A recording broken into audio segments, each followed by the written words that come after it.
Made it to Gafsa's Roman pools, although they're looking a bit sad. I don't think I would go diving in that.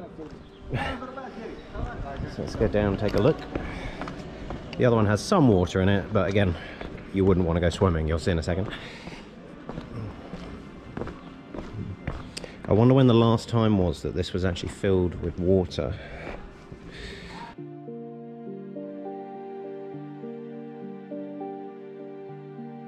Let's have a look at the inscription.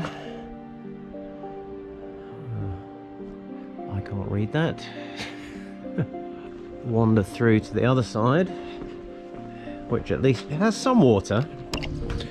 Kind of some water content at least. Kind of gross though. Now this one actually has bars as if it has been filled recently and people can swim in it, and the water level went up to the bars, but I don't think I'd go swimming in that. Right, let's continue our exploration of Gafsa, see what else we can find. This feels quite similar to my time in Tozeur in the sense that I'm about to get lost. Winding, narrow streets. None of it really marked, but I know that there is a very large mosque, the Grande Mosque, just around one of these corners. Okay, there we go. I'm going to assume it's that one, based on the size. I'm finding some incredibly decorated houses down here. I mean, look at this one behind me. It's bizarre, and this one, look. But I think these are private. I think these are private residences rather than actual dars. Right, I've done my mapping efforts in Gafsa, and now I'm wandering around the Kasbah. I'm quite impressed. They have a ticketing system, costs a dinar to come in, and they, at least on the way in, are enforcing masks, so you have to have a mask to get in. I mean, most people seem to have taken their mask off after coming out, but anyway. And also they give you a squirt of hand sanitizer, so there we go.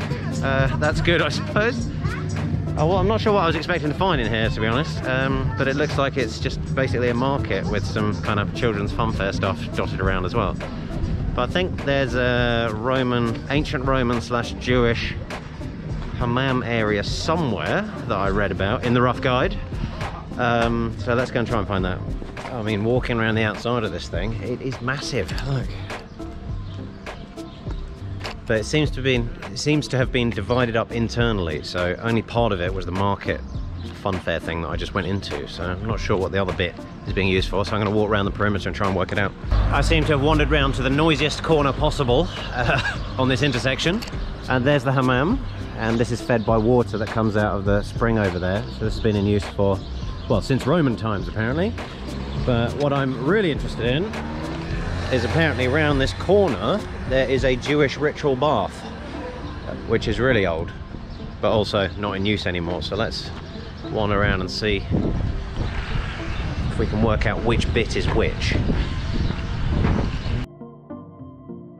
I guess this is it, maybe? I'm not sure I want to go down there, it's kind of gross, full of litter. Okay, well this will be it then. This is the Jewish ritual bath. And it's still in a pretty gross state, to be honest.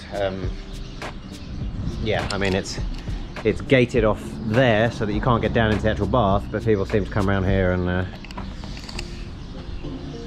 use it as a bathroom.